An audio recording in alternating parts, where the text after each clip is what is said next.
6 Feet Apart with Christi and Casey. You have stepped into our bubble. Hey, Christi. Hey, Casey.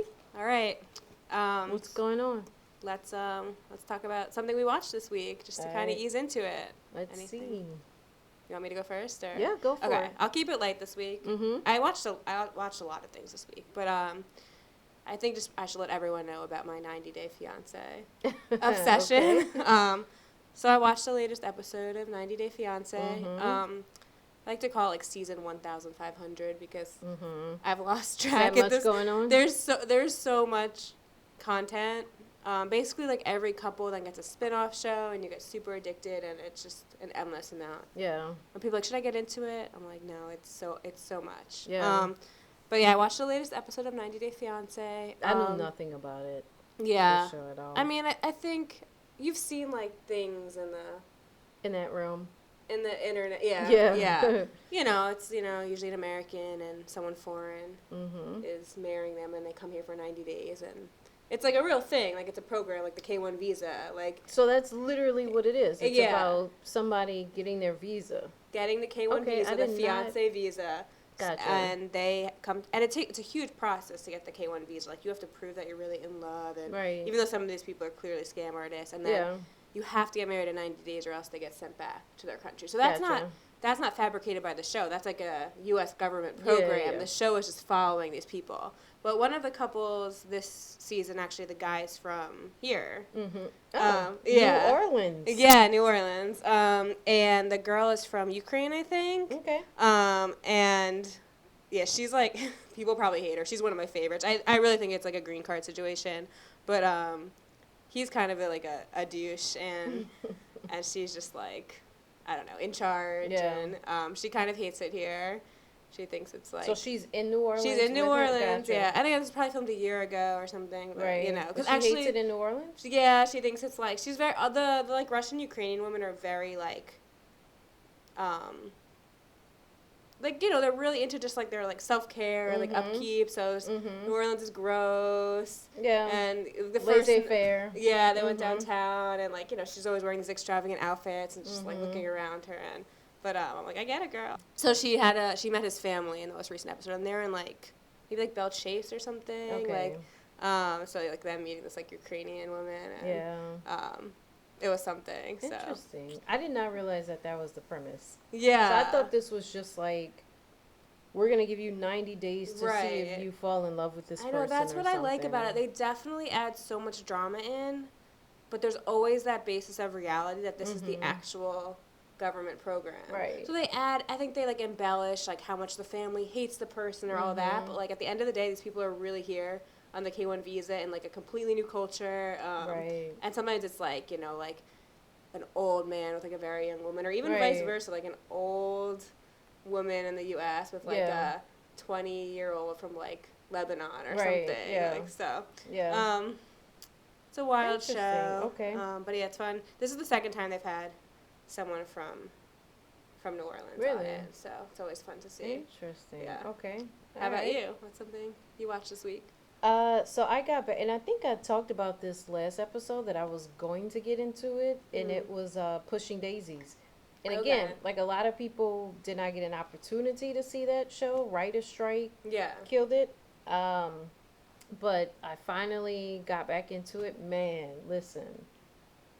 So clever. Mhm. So absolutely clever. Like the writing is clever. The acting is very clever. The number of people who I didn't even realize like made appearances on the show were there, and I hate that it was only 2 seasons. So So are you rewatching it all, or you had never seen it? No, I'm rewatching Okay. it. I Yeah. was like, I feel like you've talked about this show. Yeah, I'm rewatching it. You know how you like rewatch things that you thought you loved to Oh, see yeah. if you actually loved it, Yes. or if it was just like this time period of why Mhm. it spoke to you. But no, I rewatched it and I love it more. Okay. I love when Now. that happens. Yeah. I do want to watch it. I've never seen it. I remember comparisons to 6 Feet Under though, which Mhm. I've seen. You haven't seen that. I have not, Correct? no. So I'm wondering.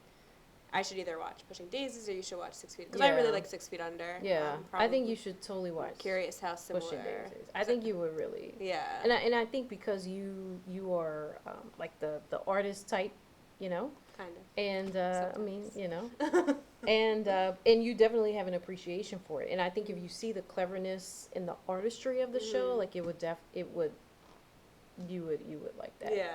Yeah. What's it streaming on? It is on. What's it on? HBO Max. Okay, I have Yeah. that. Cool. Yeah. So yeah, Pushing Daisies is like my thing that I watched again, and I promise you I would watch it again. I loved it. I loved Okay. it that much at first. Yeah. And I love it even more now. So yeah. Cool. Yeah. So that's so much that. to watch. Yeah. I spend all my time watching trash TV, and there's so much good TV. I so. mean, you know, whatever. It's Um, pandemic. You watch whatever. so today we're talking about how we met, Mhm. which is it's pretty interesting. It is. You It know? is. Like, Good old industry. yeah. I feel like usually the answer to how you meet someone isn't that interesting. So Mhm. it's pretty. It's a good one. It's a good one. It's I was a gonna good say one. Tale is old as time. I'm like, no, it's not. No, it's all the time, but it's close. So Yeah. how'd we meet? Where'd we meet, Christy? We met. So, we met working in the head shop industry, which obviously we know is a a direct line to the weed industry, right? Yeah. And that's how we met. Yeah. And we're still here because we still feel the same way. Yeah. We You no know? longer work in this industry. Correct. Um, Correct. I think But have feelings about it. We have a lot of feelings, a lot to Yeah. say. I think I left in 2015. I think. Mm-hmm. And when did you leave? I left 2016. Yes. So Or no, 2017. 2017. Yeah, 2017. Okay, Yeah. so our experience will be up to then. So Mhm. maybe there's been some changes the past 3 years, Could although have been. I doubt it. I doubt it too. But Yeah. just disclaimer, Yeah. it's been a few years. Yeah. So where should we start? All right. So, how do we feel about having had that experience working in that industry? Like, Yeah. where do we see it right now with the experience that we had? Yeah.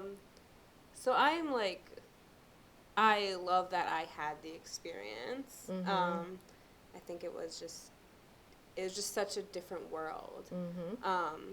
Especially that we were more behind the scenes. So it's funny, whenever I talk about that I worked, whether I call it, the weed industry or the head shop industry or even like the alternative products Mhm. industry. People It's always alternative. yeah, or Mhm. like there's so many names for it. I can't even kind of to not say directly what it is. People always assume I was like a cashier at a head shop, and which is fine. Yeah. But both of us, we never actually worked Correct. in the stores. We Correct. actually were way more behind the scenes, and there's just so much that goes on behind the scenes. A and ton. I just no one knows. So I feel like I'm so removed from the industry now, but I feel like I know a lot more than a lot of people what goes on Correct. behind the scenes. I guess we can just talk about a bit what we did. Yeah. So it's really hard to. Your job was more direct. I was Very, just kind of yeah. hired as like more like jack of all trades behind the scenes. Mm-hmm. There were like my boss had a bunch of different companies and some it was like some wholesale product development. So I was just kind of there to kind of like help out with project management type of stuff, which is what I had Mhm. experience in. But look at new products that were coming out and see how we can get into development, think of new products, branding, help out with trade shows. We did a lot of traveling, which we can get into. We did. So that was my role. But yeah, I was in an office, so that's what I was Yeah. like. I was in an office in front of a computer if we weren't traveling. Yeah. Which made it very odd, right? Right. Like you're working in this Yes. industry that's like so that people label as a alternative and kind of like out there, yet you're literally in an office like doing very behind the scenes work Right. off of something that people see is so like helter skelter, right? Like it's so just beyond what they would normally consider office work. Yeah. You know, like they would never assume the weed industry Yeah. had that type of background. Exactly. Yeah. People were always surprised. Like, yeah, I work in the weed industry and I work in In an the office. office, yeah. And they're like, Um, what? You're not on the street? Right. No. I know. Yeah. So I don't know if you want to talk a bit about Yeah. what you did and what Yeah. you think about having worked. Yeah. So, same thing. We met there. I was doing sales to the head shops. And in an industry that I never even really considered to be that viable before knowing anything about it. Once I actually got that job in sales, I was thinking like, this is such a viable industry. Like, why aren't there, so And you many weren't people selling in it? weed. I think we should. I was not selling weed. should- Correct. yeah, Yeah. yeah. Like, yeah, let's make that clear. That I was not selling weed. Because this was back 2013, 2014. Correct. It was not. It's still in Louisiana, not completely legal, like recreationally legal. Yeah, well, it's not decriminalized either. It's decriminalized to a degree, Okay.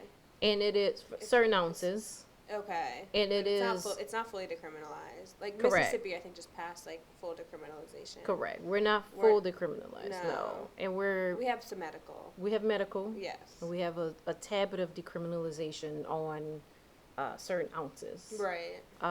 But not full recreational. Yeah. Yes. So I was not selling weed. Right. But in the industry, substances though. other substances that these head shops were. I mean, these weed smokers are their. This is their patrons, right? So you're selling to these shops. So even though you're selling these other substances, you know that you're selling to the industry of this plant, right? This is why a lot of people go there. Not everybody, but this is why a lot of people go there. And we talk about that, but it was the conferences and stuff that we went to that really, really opened my eyes to I feel the same way. how big this industry actually was. Yeah. So huge I was conferences and huge. trade shows. Yeah. Yeah. With lots of money pumped into them. Huge. Yeah. I mean, like tons of money. Yeah. Yeah. Yeah. So I was selling a completely different substance that helped people get off of certain prescription drugs, but still sold through the channel of that industry. Right. Yeah. It was so interesting to really feel like part of it just felt like we're kind of sitting there just waiting to be able to sell weed. Correct. But the other part, I mean, do you want to talk about like the substance? Because it also felt like that, like you said, was so viable in and of itself Correct. too. So it's funny because I was hired in I think 2012, and that was like at the tail end of like the bath salts craze. Yep. And I actually, when I was hired, I was asked to kind of look into other like analogs of chemicals and other herbs that are still kind of skirting legality that we could sell, and whether wholesale or in the shops. Because we knew we couldn't sell weed, so that and the longer I stayed there, those things just became more and more illegal. The bath salt thing was probably pretty unethical. Then the U.S. passed like the analog law, which said because like these chemists just kept tweaking the chemicals a little bit. So they said anything that's like a derivative of these substances, like you can't sell. So anything like that was off the table. Yeah, but it's a derivative that gets you. Yeah. So that was I was hired to do that. I'm like, I'm not a chemist. I have a degree in economics and Jewish studies, but I will try and figure out the chemistry of these substances. But there were some things like kratom in particular, and there was kava, some other things. Kava, that were still legal. That in and kratom, of itself made a ton of money. Time. Yeah. Which is so funny. Like I tried it and particularly didn't. I didn't get it, but now I'm gonna tell you, I had surgery, and it's one of those things to where, and this is what really made me understand the idea of like opiates, right? Because I never used to really understand the idea of what opiates would do. because I've only ever taken it when I'm in that type of pain, right? And so, after surgery, you have an IV, and so you hit the button yourself. So they're not even initially they're not even administering this to you. Yeah. So every 10 minutes, and then I think after a while it gets to like 15 minutes, that you hit the button, and it is like mainline to you, right?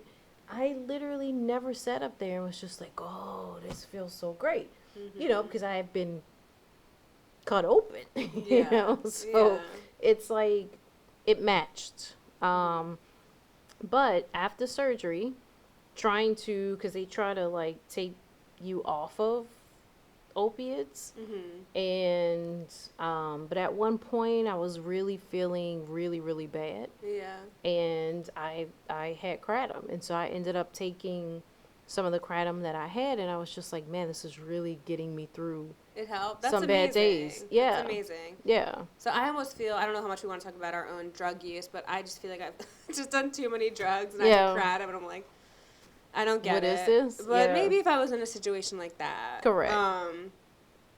Yeah. But I mean, I'm glad it helps people. I'm not anti-kratom or anything at all.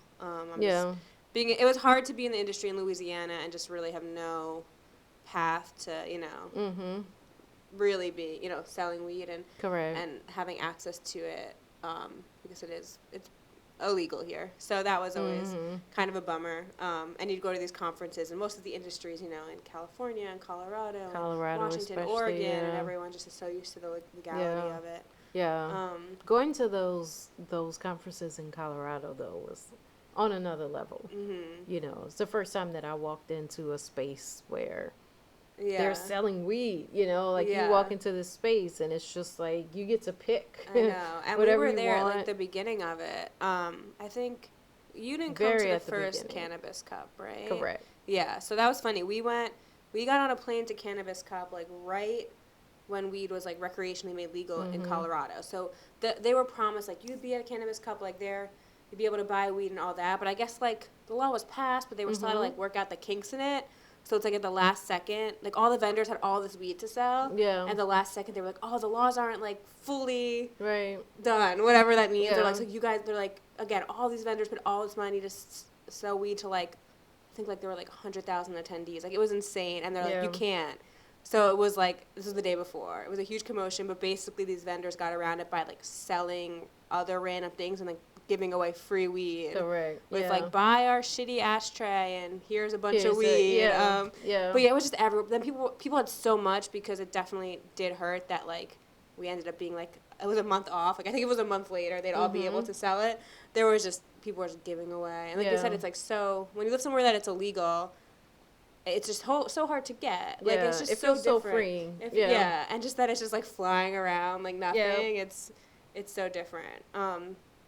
I do think we should talk a bit about, we can get into some more serious things soon, but I was like, if I wasn't in the industry at all, I do think I'd be curious about how much drug use there is like in the industry. I think that's like something I'd be like curious about. Like they always, talk about, what's like the saying that like drug dealers shouldn't like use their own product and stuff, so I don't know if you want to say like what you think about that. I'm going to say this, like, in my experience, and this is going to be 2 parts. So the first part is like the office part. We were definitely not drug free.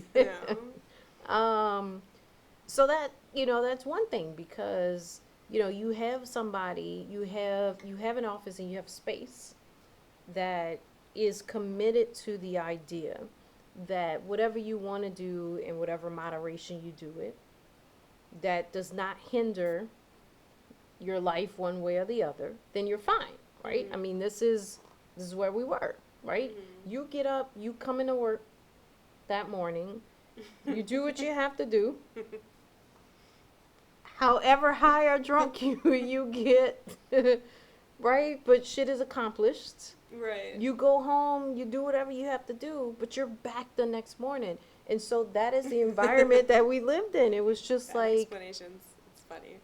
I mean, it's true though. It's right. It was like, I don't care also there was a bit of like, at some point in time, you need to get high with me. I was gonna need say to, it wasn't just go home. It wasn't just come back the next day. Like there was drug use there was a bit on of like, site. you have to do some drugs on site. Yes. Yeah, Yeah. I would. It was definitely offered on site. Definitely. Yeah, I just mean, this is somebody who, remember, used to walk out into the hallway and say yeah. 420, Yeah, and so yeah. you knew. I do think there was pressure. I think you Yeah. know. So Definitely pressure. yeah, definitely pressure. Yeah, I have like a few memories. I can't. It's so funny. We could have a whole other episode just about drugs. I've like experimented a lot with different substances, but I do not work very well being very intoxicated. Which I feel like most listeners would be like, yeah, of course. But some people, they can handle it. Yeah, correct. So very early on, I was in the office, was offered like, just weed, but like a lot, like at it, you know, because the thing is, we were testing products.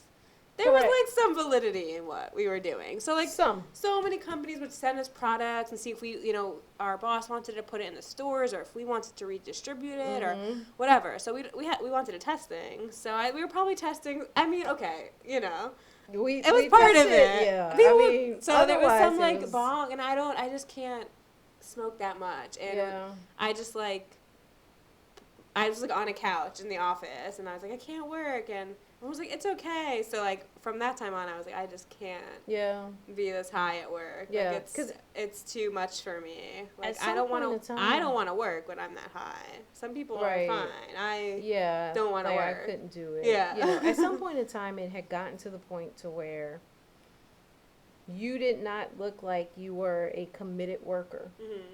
If you said no, thank you. Right. And so we had gotten to the point of doing. This is when like the wax and stuff started to come out, like the wax the dabs. I wonder what's in now. It's crazy, just like a few years removed, and I'm like, you what have are no the kids clue. doing these days? I know. What are the kids, the dabs. you know, call it now? But yeah, this is when we're doing the dabs, and you know, you almost felt as if you had to do it, or because it was like a loyalty. I agree. Test, right? I mean, I agree. Yeah, I didn't feel like I would lose my job if I didn't do it, but I did feel I would be unliked. You would be unliked. Yes. You would be looked at in a certain way that you weren't loyal. Yeah. You know, and I remember doing that, like being so pressured to do this dab. And not wanting to do it and saying, listen, I'm going to do it, but then I'm going to go home because I don't want to be here forever and not know how to get home. I don't necessarily want to be around all those people when I'm high. So it's like, even if I'm like in the moment, yeah, sure, I like weed, I want to do this, but I'm like, I don't want to be high and be stuck with it. Correct. And then I have to stay here for like hours until this starts to wear off. Literally, people would stay there so long. They would. Order pizza late at night. They would. Like, so it's like, yeah, it was wild. One thing that I do think is like a positive story is because I think it's funny. I remember my initial interview, I don't know, it was like it went really well. Some of it was just asking me normal things on my job experience and some more creative questions as well.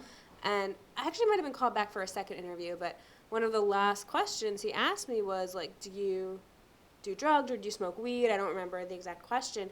And obviously, you know, before this, I had a very traditional job. I worked for an engineering firm that did stuff for the government. So we were drug tested on the job. So he asked me, you know, do you do drugs? Do you smoke weed? And I just froze up because I was like, how am I supposed to what? I knew the industry I was applying for. So, I mean, I literally looked at him and I was like, what do you want me to say?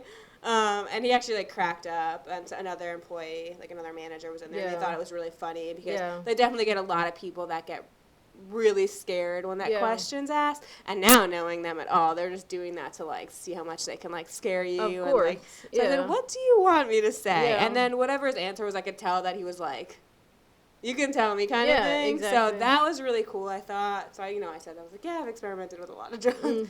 So I was honestly probably why I got the job, because I said that, especially like coming from a more traditional background. Truly. Like he didn't want any prudes. Yeah. You know, like no drug prudes. Right. Yeah, like, no one that's going to go call the feds or something. Yeah. I mean, that's, yeah. But I didn't know, you know. I was like, I just feel like that, how many jobs, when in an interview they ask you if you smoke weed or you do drugs, you're supposed to say yes. And that's a positive. I mean, it's wild. So I love that story. It's completely true. Yeah. I think it's funny. Yeah. it's great to not lose your job for doing drugs. Right. That's a great thing.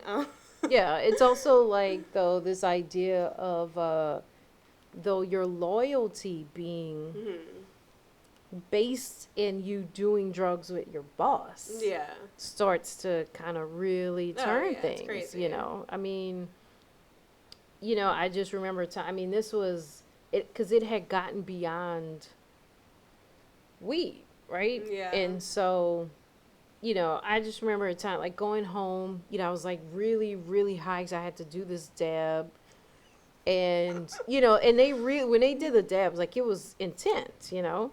And I remember going home and I was like pacing in my No. house.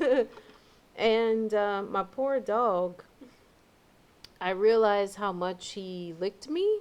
Mhm. Like every single time I would pass him, he would like do one little lick. And I didn't notice because, I had never really noticed, I promise you. Like he was so slick. Like he would just do one little lick, like, oh, hey. Yeah. But it wasn't until I was like that. I mean, I was so done and Yeah. toasted from this dab that I was just like, this dog licks me every time I walk past him. Like, Oh my gosh, this you is know, such like a high thought right now. It's really truly. I mean, funny. truly. Like, it's like you recognize Yeah. these things, but I think that was the thing for me was to realize is that um there was this space of you are allowed to be you, Mhm. but you are allowed to be you in the space that feels loyal Mhm. to this person who is allowing you to be you, Mhm. right? So it's like you could be you if your you looks like what I deem to be loyal to me. Yes. And that was like my biggest thing in that situation. So even if you said, "No, I don't want to do this." Then you looked like you're going to call the feds tomorrow. Like Yeah. you came across as that person, Yeah. you know. I remember this one employee we hired that got very angry at us very quickly and like stormed out. And I really thought he was gonna call the cops. I was shocked Right. that he didn't. I'm actually shocked that a lot of people have Yeah, I won't not, say any but names, but yeah. there's just we could just dig into this forever. Mhm. I think so. The other big thing I think about when working in that industry is just being a female in that industry. Yeah. I think about it all the time. I think Yeah. because that was just so crazy, and I'm Yeah. wondering. I mean, we kind of talk about if what we're feeling we think had to do with our gender, or we kind of saw it across all genders. Mhm. But again, there's so much to talk about here, but I will say for me by far, I've worked at a lot of jobs and it was the most male dominant industry Yeah. I've Especially white male ever dominant. white male dominant, very Mhm. white dominant, very male dominant Mhm. industry I've ever been in. And I worked for an engineering firm. I tend to gravitate towards like male industries. Right. So, but I mean, this said, yeah, engineering Beyond had the way pale. more women Yeah. than, and Yeah. it's crazy because you think again we're in this very liberal, open-minded industry. I don't even with engineering you can say there are way more males that that like go to school for engineering, and you can look Mhm. at that more as like a root problem. Why aren't females? But there aren't more males that are qualified to be in the weed industry than Right. females. It's not. Right. It doesn't make any sense. I don't even. I mean, I don't have. There's no like degree. There's Yeah. no, professional Yeah, and school. I would even think interest. Like again, I don't have statistics, but I would think it would be pretty equal between men Correct. and women. How are into smoke weed. Maybe it's slightly more males. I don't know, Yeah. but I don't think it would be that unbalanced. I know Right. so many women that smoke weed, and not that you even have to smoke weed to be in the industry, but just to Right. kind of get interested in it. Right. And I was just shocked. I mean, shocked the male dominance, and I think being behind the scenes, Mhm. you just saw it so much more than working on the floor of a head shop. Correct. So, yeah, I don't know if you want. I Yeah. can say so much about this. Yeah, It's I mean, crazy. and so from my perspective, I was on the phone a lot with a lot of people who Mhm. owned head shops, Mhm. right? So outside of us kind of going to these conferences, I'm talking to a lot of people who own head shops, and it was probably about 98% white male. I want to know if there's any other industry that's male, It is that is that male so dominant. dominant. It is so dominant. I can count on two fingers a black male that owned a head shop, who was in the industry, and I can count on five fingers a female. Um, and I talked to, I mean, I had a lot of customers, and this was a very, very white male dominated industry. And I think the thing that gets me is that it's not just white male dominated, but it's very successful. Um, like money wise, right? There's a lot of money in this. So to think that you're looking at something where there's so many other sectors of people who are getting completely cut off from this. Now, I don't know exactly how it looks right now. Yeah. I do know that there are a lot of like urban growers and stuff that have popped up. Um, so let's just say it went from 2% to 4, right? I mean, it could, I can't imagine how much of a difference Yeah. because it was it was so dominant on the other end. I can't imagine that it would have been that much different. But yeah, it's insane to me the number of males, and especially white males who are just collecting at this point millions of dollars Oh, yeah. from this industry. Yeah, I was just shocked, and I'm not the type of person that really looks for sexism or anything like that.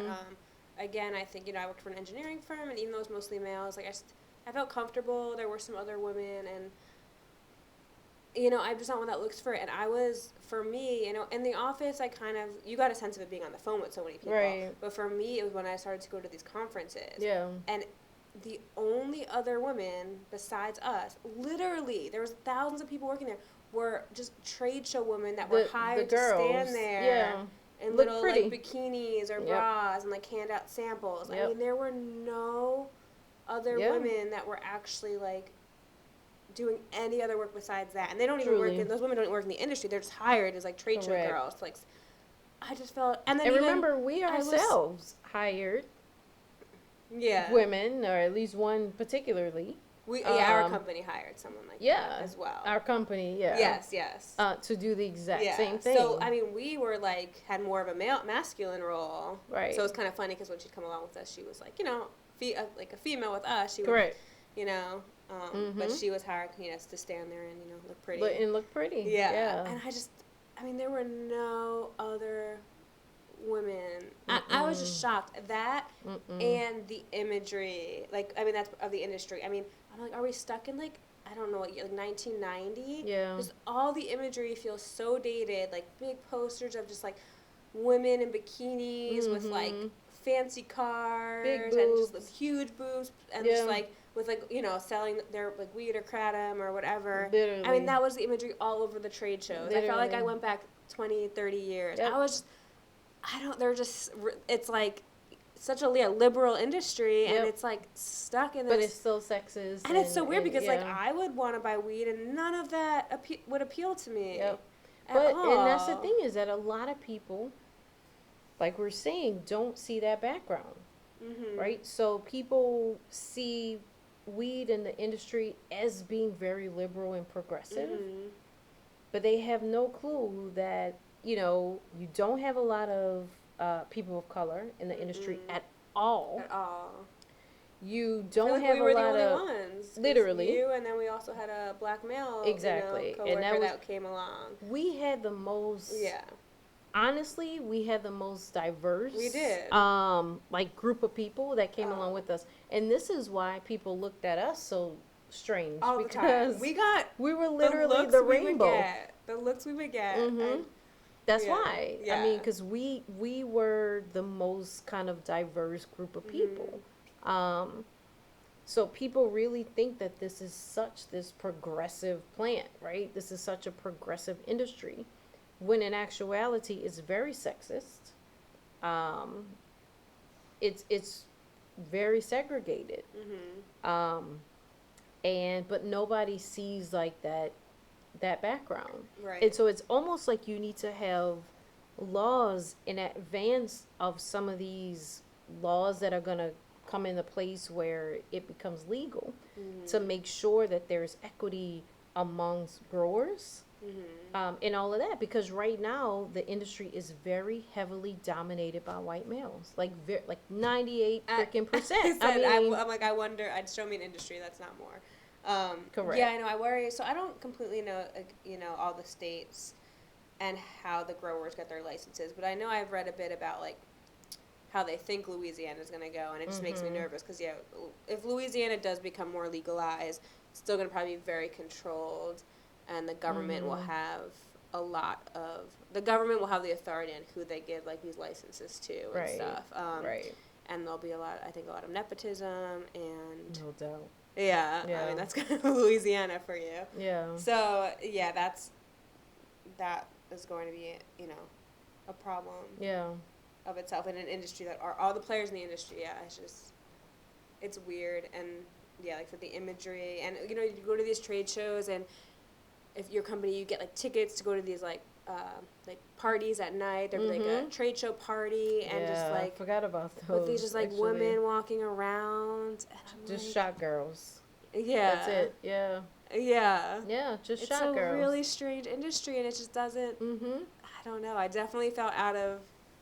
definitely felt super out of place at those trade shows. Isn't it weird though? But it's supposed to be so I know. progressive. And we went to multiple different ones, so it wasn't just like Yeah. we went to one trade show or one. Yeah. But Different states, yeah, different shows, but and all it the is big supposed to be players, so- they yeah. like know each other. There's so much money being exchanged. just cycling between the same people. yeah, but and it's you really supposed to need be to like so get in with progressive. that group And that's it. to make yeah. the money.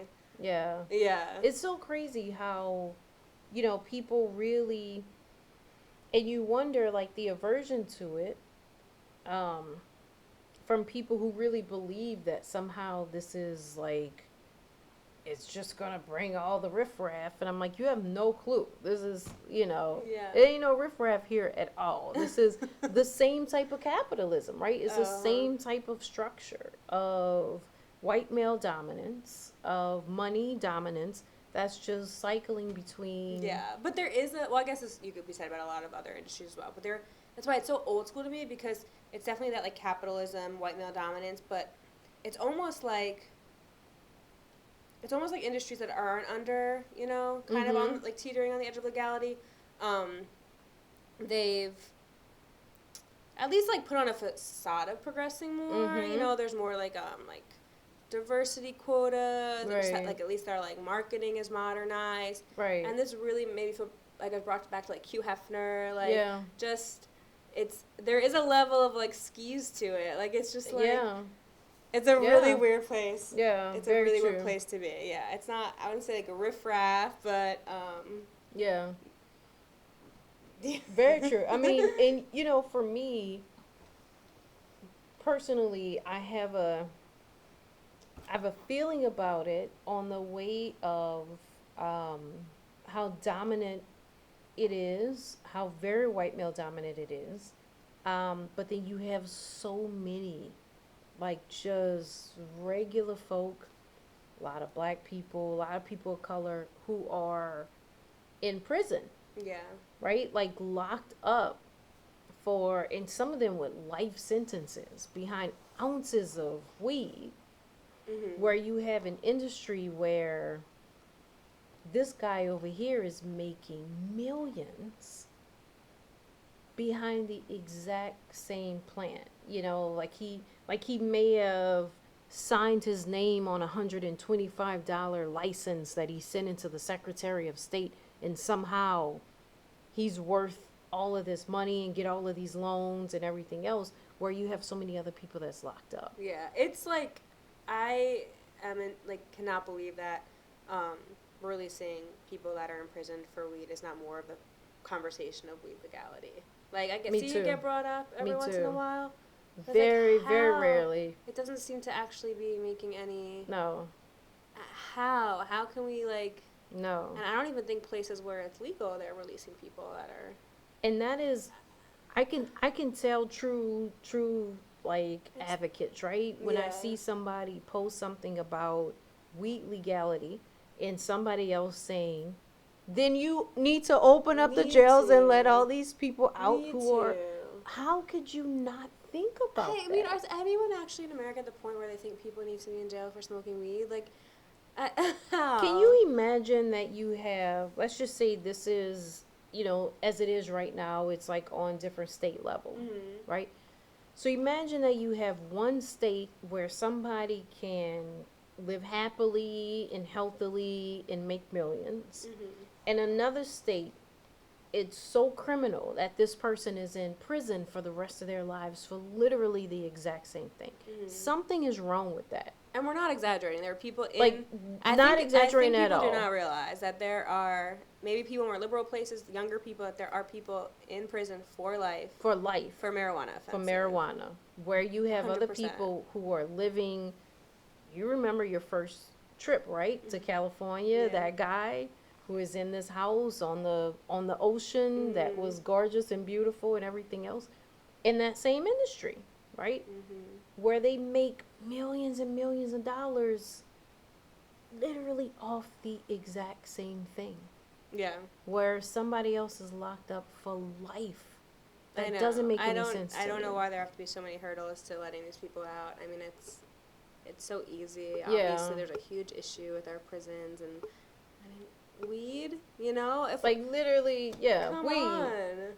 unadulterated, Yeah, unadulterated. yeah. Like, And people will be like, oh, but it was for a second, third, fourth offense. Yes, but fourth offense of smoking weed, like or having weed right, or it even means selling nothing. weed. I Still don't means care. nothing. Like it's literally just weed. Still means nothing. It means Yeah, nothing. I mean, it would yeah, just be. It's just yeah. such a no-brainer. I. I honestly don't care if you're selling. It means nothing It means nothing. to me. Yeah. I mean, and this is getting on obviously to something else, which is probably a different conversation. But the idea of like the notion of developing your own economy, Mhm. right? Because we know that there is there's like the U.S. economy and then there's a street economy. Mhm. There's two different things. Mhm. People don't like to, but talk. That's the reality, is that there are two different economies, right? And the idea that you're going to tell me that somebody who has something that somebody else wants that might not be regulated but is natural can't sell that particular thing, right? Like, I have a laptop, right? I have a MacBook. Let's just say I made a decision, I don't want this any longer. Can I sell it on my own? Do I have to go through any other type of channels to sell a computer? Nope. So this is my idea, like the idea in my head is, you have people who have established a type of street economy Mhm. off of things that other people want that they have, that is no different than selling something else. Right. And those people get locked up because you're telling me this is not regulated. Mhm. In what way? And I also think so. I'm a business owner outside of this, so I used to kind of try and do things more below, Mm-hmm. but I understand that there are laws and stuff to operating a business, but I will say also that um, yes, certain people have to be the fall people and get locked up, but if the government really wanted to put an end to these certain street economies, they Mm-hmm. could. And Correct. they don't, because there are many people in the above ground economies benefiting From from street these economy. street economies. Exactly. So they don't actually want to put an end to it. Exactly. But they still want to, They want to pretend as if yeah, they they still are want to, lock certain people up correct. for it, but they can put an end to it Correct. if they really wanted to. But there's Correct. way too many players Yep. that are benefiting from it. Yep. So Yeah. they won't. And that's the sad thing about it, is that there's always kind of like the fall guy Mhm. in all of this stuff. And it's always based on, the government pretending as if, they are this high class society, Right. that is about right and truth and everything else. And that's not really the case. Yeah, and they also use weed. No one actually thinks weed is bad. Like, we're all past that. They use Right. if there's someone they're suspicious of for something else, or they Right. want to lock up for something else, but they can't prove it. Correct. And so many weed people is just smoke a thing weed. that you It's could like do. let's make something that most people do illegal. So if we ever need to go after them for something, it's way easier. Correct. And weed's very detectable compared Correct. to other drugs. Yep. Like one of the most detectable drugs. So Yep. that's, I mean, yeah. and if you look at it, like if you think about kratom, right, which is something that we sold with our company, if you can remember that when they were trying to ban kratom, there was a patent that was put on some of the alkaloids that was in kratom. So what they do is to ban the natural substance and then patent the, the chemical, like replacement of that, so then that can be sold. But I think about that with weed. And so there's always this notion of, at some point, you feel as if the government is going to eventually, this'll all become legal, right? But then you'll have regulated over the counter or prescription, like marijuana, either gummies or whatever it is, or pain meds or whatever it is, that they can actually make money off of. Because ultimately, to me, this is the bottom line for it all. Right. Yeah, I mean, I think a huge issue, I think a big reason that it's legality is taking so long is because they realize weed's like one of the easiest things to grow. Correct. So they're like, how, if you make it legal, then anyone, can just Anybody start their can do own it. farm Yeah. and sell weed, whereas like pharmaceuticals are way more complex. Correct. So that's kind of, I think they're keeping it illegal because they can't really figure out an easy way to make money be off in of control it. of it. Yeah. Yeah, it's so crazy. And it's not, I think I'm not a huge conspiracy theorist. Mm-hmm. So I always like to try and I'm not saying it's a big conspiracy, but just, you just have to think about people's and motivations. So it's not everyone high up getting together in a room and saying we're not going to make it legal until we can control it. But no one is going to have the motivation, no single entity. I'm a very single entity kind of person. Right. And no single entity is going to have the motivation to do it if they're not going to make money. So right. That's how we get there. So I just wanted to, that's my perspective at least. So Would you get back into the industry? To ask you that. I was literally about to ask you that. Yeah. I would. Okay. So I mean, right now I'm kind of doing something else, so I wouldn't jump right back in it right now. I think overall I have, I feel like we said so many negative things. I think overall I have a positive, even though I have positive memories of working in that industry. Right. Even though there's so many things that I was disgusted by. Right. I just think it's cool to be an alternative industry. There's something really exciting about it. Yeah. You know? Even the fact that what we did was kind of on the edge of legal, I think was just exciting. I like the idea of on the edge of legal. Yeah. I mean, being in the industry as states were legalizing was so exciting. When I was truly going to Denver as they were legalizing felt amazing. Truly. So there were things I liked about it. I liked some of the people we worked with, Yeah. I don't know. There's I just have some positive memories of we just got to travel so much and just do all these wacky things. Like you mentioned going to California. We went to California because one of the owners of one of the companies we work closely with lived out in Orange County, California, very wealthy, in this house built into a mountain. And we were we went there because we had literally been trying to get a hold of him on the phone for months to ask him some questions about the business. Right. We just couldn't. He wouldn't. He's probably lying on his couch so let's fly out there. So we have to find this guy. Yeah. So we drove up this mountain and found him. So it was just wild. It was kind of just anything went. We were actually I think a little before I had left, we were actually trying to plan a trip to China to look at manufacturing some stuff. So it was just it's great. I mean, it took us out of the country. Yeah, there were a lot less rules. Big time. And that was cool. Big time. Yeah. I think, and I agree with that. I think that despite everything that we've said about how like segregated this industry is, I would definitely love to get back into it, and really for that reason, because then we are in a what is or should be progressive.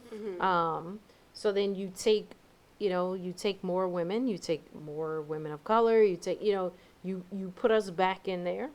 Um, Yeah, it's sad. I'm like, we were the only women, and now we're Truly, not there. and now we're not there. Yeah.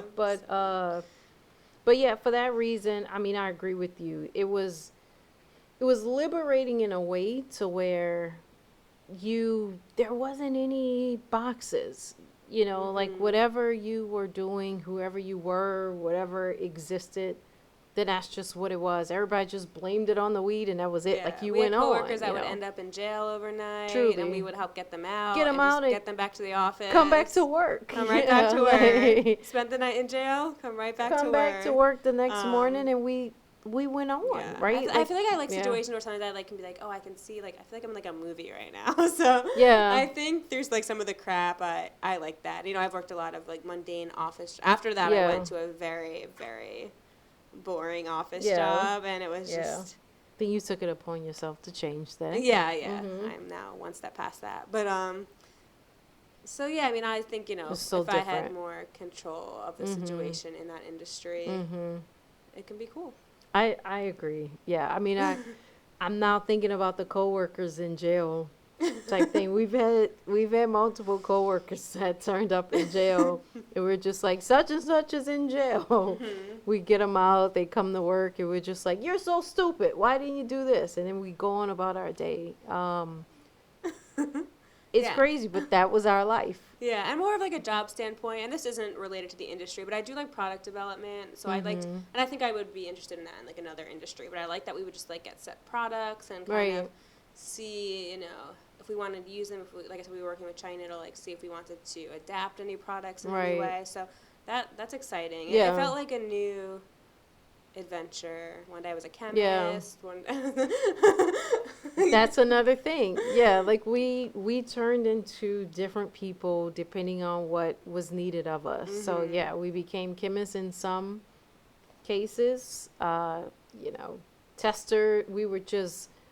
We just came up with so many different things, and I think that's one of the things about the industry is that no matter how we talk about it, it's still fairly new enough and not established enough that there is a lot of space to change and adjust. Yeah. And I mean, not even half of the states are legal yet. Correct.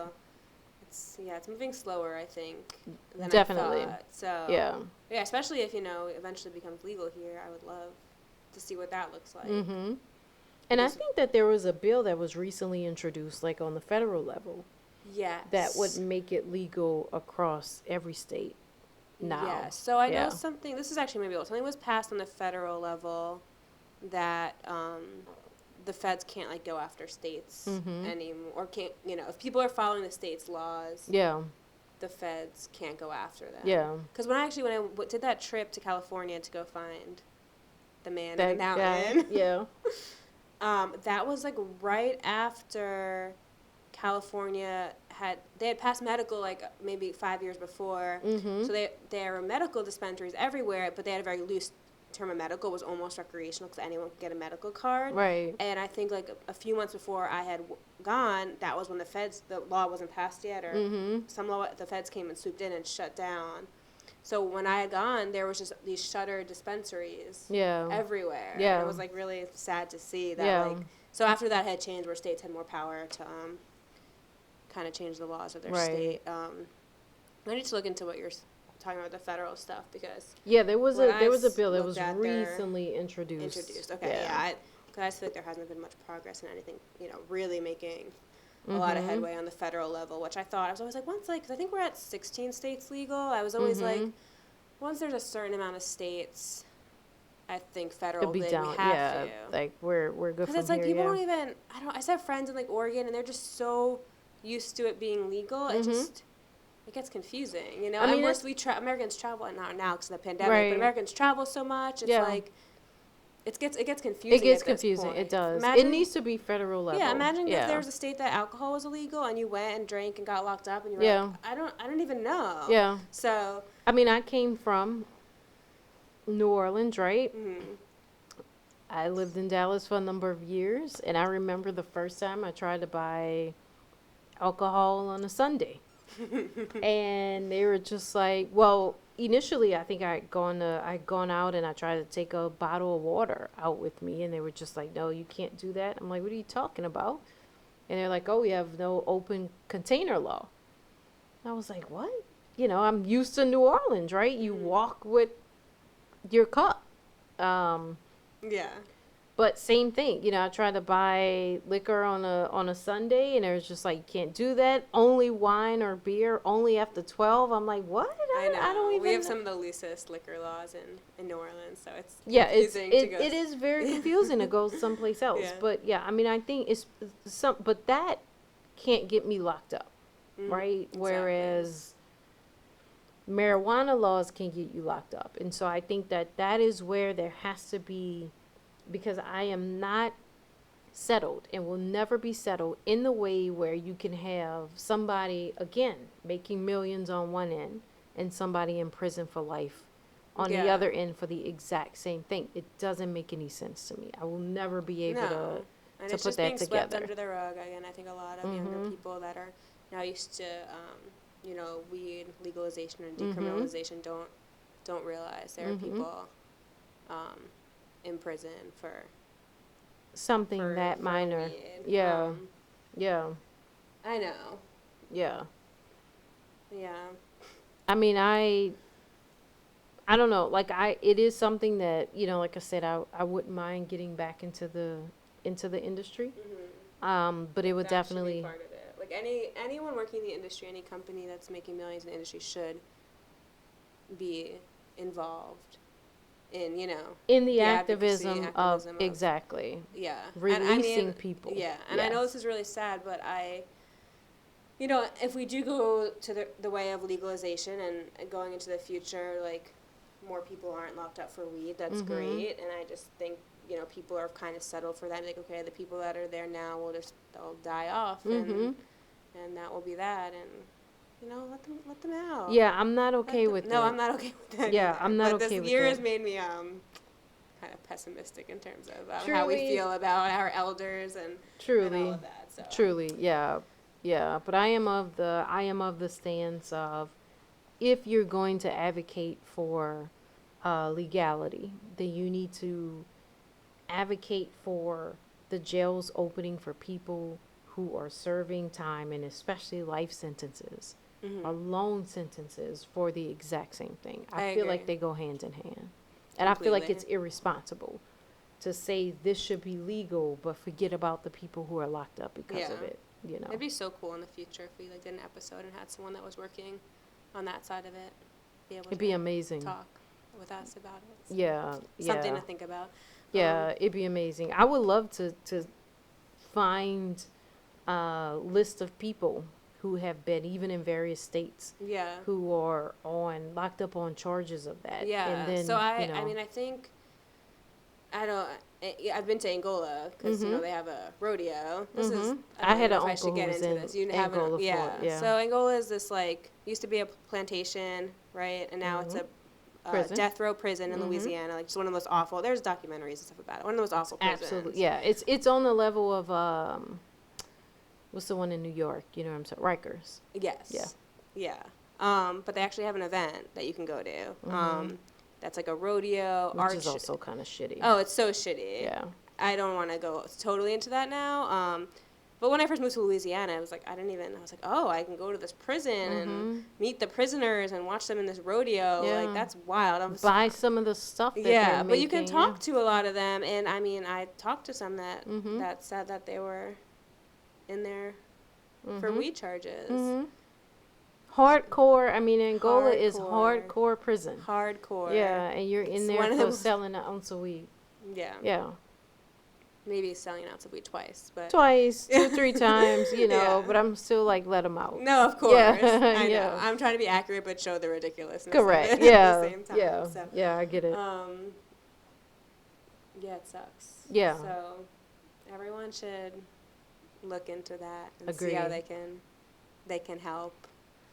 Agreed. So if that's the industry, if you're gonna advocate for legality, then advocate for letting out people who Right. are currently Don't just advocate for incarcerated. legality because you want to smoke some weed in your mom's basement. Like, Correct. you And not know? get and not have to go to jail and not think about the people who are Yeah, already in it for because of sure. that same thing. For Yeah. sure. Um, Yeah. all right, I think we talked about a Yeah, lot. I think we So, got a lot in. yeah. So that's our deal. We're okay with the industry, we're good with it, and we're also advocate on multiple levels on this. Yes, Yeah. and get more women. More women in weed. More women in I'm hoping weed, it more changed people of more color in since I've weed. been out of it for 3 or 4 years. So, Yeah. Yeah. Women, go for it. People of color, go for it. there's money. There's tons and Just go to tons the of trade money. shows, like go to one of these ridiculous parties, Yep. make some friends. Yep. Tons and tons. Contact us. Yeah, for sure. And we know a little bit of inside information. So wish everybody the best on that one. Yep. Yeah. All right. All right. There we go. Till next time. Bye. Bye bye. Oh man, we did good. Sorry, it's so hot in here.